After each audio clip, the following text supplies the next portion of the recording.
Castle Vale School and Performing Arts College in Birmingham was built in the 60s when power was cheap. It's pretty shabby now and hemorrhaging energy and huge amounts of cash. Here's one of our 40-something-year-old metal window frames, and they leak in good measure both wind and rain. We've got something like 30 computers in this room and printers as well. When left on overnight, the energy usage is absolutely massive. But things are going to change. We've brought in energy-saving expert Ken Heaton to shake things up. Deputy Head, lights on, spotlight on, PC in standby mode. You're looking at savings of £10,000 a year. Over the course of a single term, Ken, head teacher Clive Owen and NQT Jordan Kelly will try to meet the challenge of transforming the school's culture, saving thousands of pounds and vastly reducing its carbon footprint.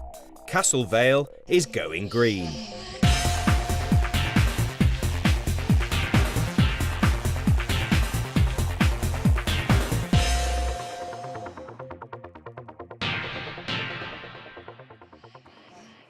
Over 3 programmes, we'll be showing you how this community works to change its culture to become a more sustainable and energy efficient school. You have to keep signs moving now and then. Don't forget to empty your bins. Put the gate in there. We'll find out about some simple, free, quick wins. Simply switching off equipment can save a fortune. That's off and the light are now off. And we'll see why simple solutions can still be difficult in practice. I was hoping you were going to tell me that you'd implemented weekly meter readings 3 weeks ago after I left, so I'm a little bit disappointed there. So stand by for some genuine insights on what it takes for a school to start going green. North Birmingham's Castle Vale estate has had a major facelift over the last 12 years. £300 million was spent replacing tower blocks with new housing. And more recently, its secondary school has got a new head teacher. 2 years ago, Clive Owen arrived on a mission to raise academic standards. Until now, sustainability has not been high on his agenda. We're at a point where we can start to be a little bit more expansive about the kind of things we might like to try. And a number of children have come to us recently with ideas about recycling and being a bit greener. But in truth, we're really not very far on the actual green agenda. And it's something that is in the school improvement plan, something we'd like to do to be more energy efficient, to be more organised about those kind of issues. So we're really quite excited by the idea of the project and moving forward to become a greener, more energy efficient school. The lighting we've got in the corridors here, they're not energy saving in any way whatsoever, and they're often left on until 10 o'clock at night. We've still got in this particular toilet the old-fashioned taps, and there's often get a waste of water. They're often left on.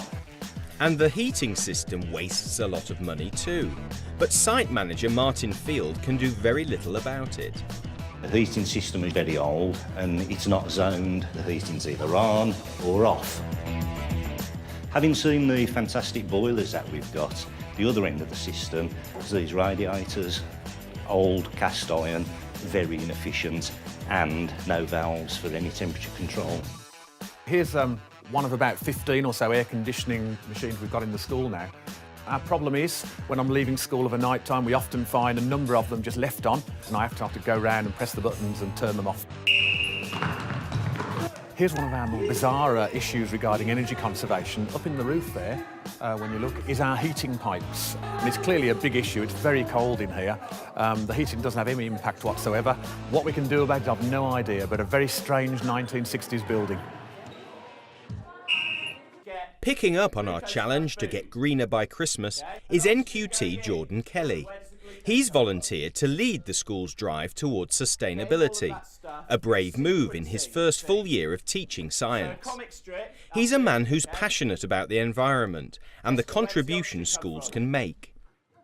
When I came to Castle Vale, I noticed that no paper was recycled from classrooms, which shocked me a bit because there's a huge amount of waste. Jordan set up a green team to get colleagues motivated and involved as soon as possible. It meets for the first time just before half-term. Welcome to our first Green Team meeting. The main idea is to get every single kid in the school in some way interested and involved. And if that means that they just turn up and do a tiny little bit, that would be great. I think it's really important that from an educational point of view that they do as much of the research and the writing to people as much as possible. The new Key Stage 4 science curriculum has a lot of we've written our own schemes of work, but part of what we wrote for physics was kids going home and auditing their own energy use at home and looking at where wastage occurs, such as leaving things on standby, so switching off, how often their lights are left on, windows left open when not necessary. So it ties into that really neatly as well. I mean, involving it in the curriculum it'd be really great, because whatever projects we undertake, we want that sustainability, so that it's not just a flash in the pan for a year or two where we're green. It actually carries on year after year after year. There are lots of simple things that we can do and aim for, such as switching lights off, recycling paper, but I'm hoping we can come up with some really unique ideas using the pupils to help us, because they have got some great ideas. If his plan's going to work, Jordan knows that it will all depend on his students' enthusiasm and environmental awareness. You walk up the stairs, you see paper all over the stairs. It's like, how hard would it be to hold it until you get into a classroom and put it into a bin? The teachers go into the rooms, turn the lights on, go out and lock the doors so no one can turn the lights off again. Miss Cooney, she left the light on the other day, so I told her off. If everybody tries, if they see paper and they put it into a bin, or they see a light on and they turn it off, it could work. Meet Ken Heaton, energy-saving expert. We brought Ken in to identify where the school was wasting energy and losing money. He's barely said hello before he's on Clive Owen's case about saving electricity. What you should be doing is that. Your monitor's still on, your base unit's still on, your program's still on, but you've just saved 65 watts there. Just that little button there. That's all it is. Every piece of equipment that we can turn off and save £5, it's £5 to you and your school to spend on books or whatever you want. And on top of that, we're saving CO2 emissions being released to the atmosphere. That's fantastic. Yeah. Clive, you are the key to this. You have to really be a shining example. Yeah. You have to be not only a green champion, you have to be a green master guardian. Ken works for a national support services company and looks after the entire property portfolio of the probation service. He's got more than 20 years' experience in energy management, and he's saved his clients millions of pounds. What my plan of action is today is to carry out an energy audit of the school, and I'm just going to treat it like any other business. Because once we start, this isn't going to stop. Energy management's here to stay, and it's the future. We have to get it right, and we will. That's fantastic. I mean, have we got some examples that we can give the students of, perhaps in maths or geography or whatever, of the kind of savings we can expect to make from turning off computers or lights and what it might save the school? Yeah. Later today, I'll do a presentation, and I'll tell them some quick wins on how much how much they can save, both in money terms, and I'll convert that into carbon dioxide emissions, into kilograms, into tonnes, and I'll explain what a tonne of carbon dioxide is, but I'll put it into language that the children can understand. The green audit starts at the bursar's office. Ken isn't happy to find Lorraine Dowes makes her own tea. Do we not have communal tea and coffee making facilities on this floor? It just would be nice to actually get away from actually having kettles in the offices, and we all have one central point. Yes, you're because right. kettles use an awful lot of energy. That's right. We obviously have heating problems because we've got an electric heater here. We don't use it. You don't use it? No. Okay. If you don't use it and that radiator is adequate to heat the room, we actually remove it from the office. Because having it here is just going to encourage people to actually use it. It's a temptation. Wow! Look at the savings in here. Look at it, classic. Large empty room, all the lights on. Lots of natural daylight in from the windows. Nobody here. Oh, there we go. I'm happy with that because now we have saved 1, 2, 3, 4, 5, 6, 7, 8, 9, 10, 11, 12, 13, 14, 15, 16, 17, 18, 19, 20, 21. All we need to do is we ensure that we mark up the switches with some coloured dots here to ensure that when there's no activity, they switch the lights off, and we will save somewhere in the region of £200 a year just by doing that one action. Simple. I'm also a great believer in promoting best practice. This is best practice. Natural daylight round the edges with the windows and the lights off. This is excellent. Castle Vale's redevelopment has transformed a run-down housing estate. Some of the new houses were built with solar panels. Renewable energy and high levels of insulation are a big contrast to the 60s technology at the school. Local people had a big say in the new estate, and Jordan Kelly tapped into the expertise of the Community Environment Trust. Project leader Alicia Gran Cristobal takes him to a secondary school who've just installed a solar panel system. It would be nice to have something innovative at the school. I mean, I'm sure most of the kids wouldn't have seen too many solar panels around. It's not like they're everywhere at the moment. I think it's the first school in West Midlands installing the first solar school actually. Swanshurst School is a specialist science college 8 miles away from Castle Vale. They've been going green for 3 years now and have spent £4,000 on a system which is symbolic, environmentally friendly and money saving. Here we are around about 12:30 and the sun is directly on it. Those panels, at this time of the year it's going to go behind that building soon so you can see where the shadow is. But even so, you know, on a November day with the sun, it doesn't seem that warm to me.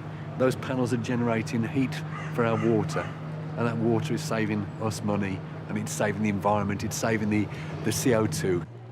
The panels heat up water, which is piped into the building into a holding tank and an immersion heater. Hot water in schools has to be heated to 65 degrees centigrade to kill off bacteria. The hot water generated by the solar thermal panels comes into this tank, and it says that it's saving 366 kilowatt hours since probably July. If that's a couple of months, we're at 366 kilowatt hours. You know, imagine what that's going to be doing at the end of the year, and it's an easy costing. Temperature, it says here, is 55.9 degrees centigrade. So I've almost got water that is hot enough to use just from the sunshine. Back at Castle Vale, caretaker Jerry Watson shows Ken the school's water meter. Between here and the school building, there's a lot of underground pipe work where potentially there could be an underground water leak. And if there was, that would be spinning around quite fast. Just by a quick visual glance at here, it's fairly obvious that we've not got a problem with an underground leak here. Any school that's got an electricity invoice, if you look for the M-band number and it begins with 00, it means you've got interval data, which means you can see the half-hour profiles for electricity every half hour for the school from midnight to midnight. So you can see what time the lights are coming on and what time they're going off and what they're using over the weekend. And if you contact the electricity supplier, they will send you the half-hour data in Excel for a month. Easy. We've got good insulation on the pipeworks, but there are improved insulation we can make on the flanges and valves. You can get like Velcro wrap-round jackets to wrap round these and keep them nice and warm and stop the heat loss, because if you feel that, that's very warm. There's a lot of wasted heat coming from there, and just something as simple as that will save a few £100 a year. Easy savings in a modern boiler room, but Ken soon discovers how decrepit the school's ancient heating system really is. Do these work in general, Jerry? Are they just basically on and off valves? They're not thermostats? They are, but we don't encourage them to switch them on and off. Why is because of the age of the building. They do get a lot of problems with the valves and what have you. They tend to switch them on and off. Basically, when they're hot in this classroom, the alternative is to put the air conditioning on and not turn off the radiators. Is that correct? Yeah. Okay. Yeah. So we have a serious problem. Back at Swanshurst School, some advice for Jordan and Alicia about improving the school's grounds. How green is the school in terms of its grounds? Pretty much concrete. Right, and don't get put up, but see whether there is ways of greening up the site in any way, even if it is just a small bit like a garden, or if you've got perimeter fence that could have some hedge material put into the perimeter fence, which would have, again, a double bonus. It would provide you with habitat for the wildlife. It would also provide you screening from the outside of the fence. It would look better than just a bare fence for a start off. today's meeting was so helpful, just to see how another school have done it from the start, from the stage that we are at. That's where they were about 3 years ago. We're going in the right direction and we're doing things in the right order. It's really, really comforting and encouraging to see that. It's lunchtime now. Good opportunity to do a snapshot of what's going on in the classrooms during the lunchtime. And we'll see what energy saving measures we can find in here. We're looking for a slight dip, which will reflect shutting down lights, PCs, equipment in school classrooms over the lunchtime period. Mr. Bennett. Deputy Head. Deputy Head. Lights on. Spotlight on. PC in standby mode. You can tell just by the little orange light there. And the lights, we've got 1, 2, 3, 4, 5, 6, 7, 8 times 4.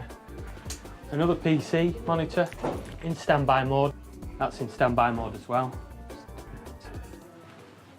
All these little bits add up. Mr. Bennett is in trouble. Look at them all! Every single PC, you can see the flashing green light on the screen. You can see the red illuminated mouse. Everything is on standby instead of actually being completely off. Very simply, just flick switch, flick switch, flick switch. Energy savings in the bag. The nice monitor here that is not actually on standby, it's actually on screensaver. And there's this misconception that screensavers save energy. Wrong. In a lot of instances, screensavers increase energy consumption. Do not leave PCs on screensaver.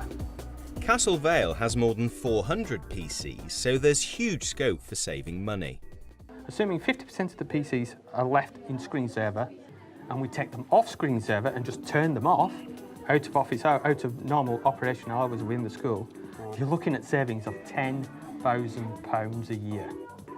Incredible. 10 grand is a big return for very little investment. But for Castle Vale, going green's not just about saving money. It's about engaging pupils in a process that aims to transform attitudes and practice right through the school. So meet 4 new members of the Green Team, 2 boys and 2 girls from years 9 and 10. Their role is to be figureheads representing 800 students. Ken's got plenty for them to get their teeth into. If we implement the right procedures and policies and disciplines within the school, we can save £10,000. That's approximately 28 tonnes of carbon dioxide. Picture 28 hot air balloons in the sky. That is how much CO2 this school can save in a year in carbon dioxide by improving the management of the PCs. Today I'm very much focused on the quick wins, and I'm particularly concerned about the classrooms. You've got security grills on the windows. You can't really get to the radiators, you can't really turn the radiators off, and now we're having to turn on air conditioning to cool the room down, so we're heating the room and we're cooling the room, and it's costing us energy to get rid of energy, and it's crazy. It's exactly like you said, the radiator's on full blast, the aircon's going and they can't get the window open. Yeah. Those grills you talked about, we've got those open this afternoon. Yeah. Turn the aircon off, turn the radiator off and open the window. Wonderful! Getting back to your quick hits, if we put the responsibility for lights and computers and PCs in your hands in the classroom, and that you are the ones who tell your teachers when they are doing bad for the environment and bad for the school and bad for, the cost of running the place, it'll make us switch the things off. And go around maybe with some posters and stickers saying, "We caught you." Let's name and shame. Yeah, we could name and shame the teachers, which would be good. But I think the pupils that are in charge of it, who are doing well, should get prizes. Absolutely, as well. absolutely. And that was Amanda's idea, Absolutely, which is really good. It happens when I'm at home. If my little brother sees that I do something and I get something for it, he'll want to do it just because he's going to get something. Absolutely.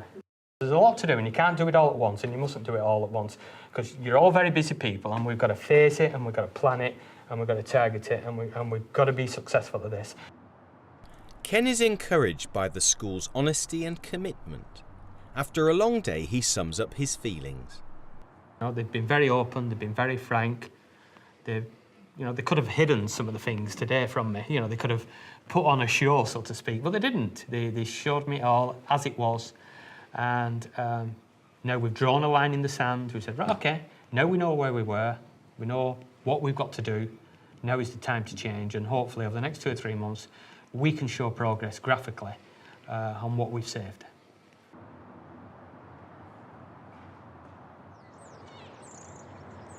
It's Monday morning and Jordan's in early. He's rather subdued after Ken's forensic examination of Castlevale's lack of green credentials. He's chivying form tutors. He wants them to nominate green champions for each tutor group. Most teachers are interested in getting this done. Unfortunately, there are a handful who really don't see the environment as an issue and aren't particularly interested in it. I'm just going to keep moaning at them until if I moan at them enough, they'll want me off their back and they'll nominate those kids, and then it will be the kids' job to ensure that that form room is looked after, because the kids are a lot more enthusiastic about this project than some of the teachers are. Staff briefing and Clive Owen spreading the message. He's trying to live up to the role of Green Master Guardian. First of all, just a quick message about the things we're doing around energy conservation and whatever. Just to let you know that we've got somebody coming out today to see what we can do about siting a paper skip, because I know it's now piling up in your classrooms and in various places around the school. And just to warn you again that the Year 10s who are going around with their clipboards regarding checking up on you regarding monitors and lights in rooms will be around. As you know, we had the energy survey last week, and with Ken Heaton of Mighty, and he's putting together some sort of idea for us for how much we can save by switching off lights and checking monitors and computers are off. But in the meantime, when you move away from your monitor, if you can make sure you do switch it off, if you're going out of your room for more than a moment or two, actually switch off your lights. It'll make a dramatic difference in terms of our recycling and energy use. Thank you very much. A local paper recycling firm has agreed to provide the school with a skip, and the local council will pay for its collection. But it needs to be sited in the right place. It'll have to go next to the school's main waste skip. If you could get the council vehicle to pull his forward to the front of the bay, and then when our vehicle comes to deliver, we'll slot it in behind. And then whenever we come to empty, our drivers will have to move your bin out of the way, put it down, empty ours, and then put this one back again. I think that's probably the only way we're going to work it. Only paper goes into this container. One thing you won't be able to do is collect it in a black sack and throw it into our bin.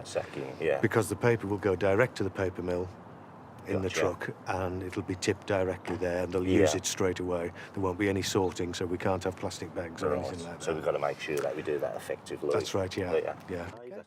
So Jordan Kelly's got the paper recycling underway, and Ken's initial feedback after his green audit produces some exciting facts and figures. Momentum is building. I think our next week is really about what can we do about getting the skip active, so they can actually start each day bringing paper down, getting it in there, so they start to see that building up and filling. And then alongside that, ask them maybe to work on switching off lights and putting computers, monitors off, those kind of issues, which is, I mean, according to Ken, is going to make a massive difference in terms of savings. Just the lights, the computers, and a tiny bit on printers and stuff is over £9,000 a year. You're talking pretty well at an admin level, half a member of staff there. And if that means we can bring a member of staff in and buy those savings or invest in computers or whatever it might be, it's well worth doing, massively worth doing. That's just the quick hits.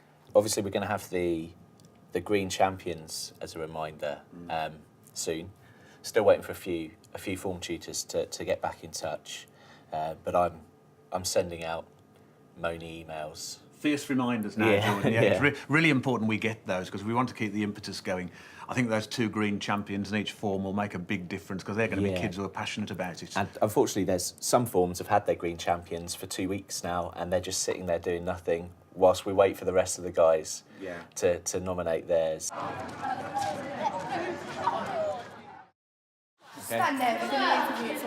Those fierce reminders do the trick. It's 1 month into the project and Jordan's finally got all his green champions.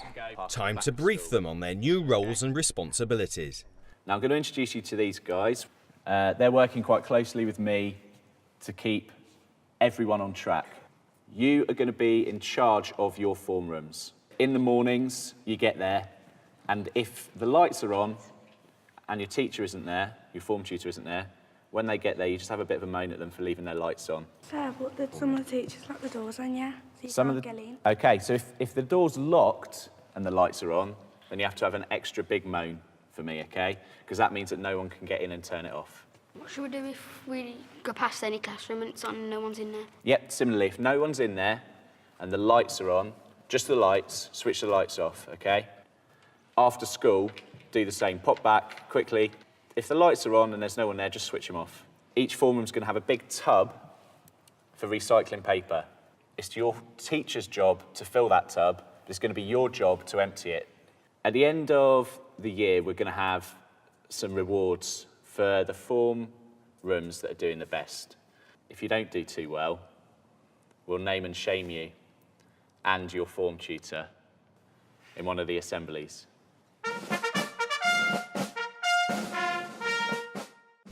Jordan's Green Army is on the march. Its mission to make sure that teachers and pupils begin to behave in a much more sustainable way. In just 3 weeks, Castlevale School has already taken some significant steps. They set up a green team, seen an energy survey carried out to identify some quick and easy ways of saving money. And they've got staff and students to start changing their behaviour. But PCs are left on standby, and lights are being left on. There's a long way to go yet. As you'll find out in the next programme, what may seem straightforward on paper isn't always easy in practice. I was a little bit disappointed, to tell you the truth, that they not grabbed the bull by the horns and let's get this monitoring and targeting in. And changing the attitudes and behaviour of staff is going to be one of Green champion Jordan Kelly's biggest challenges. I'd like just to explain why you've left your lights on in the classroom at break time.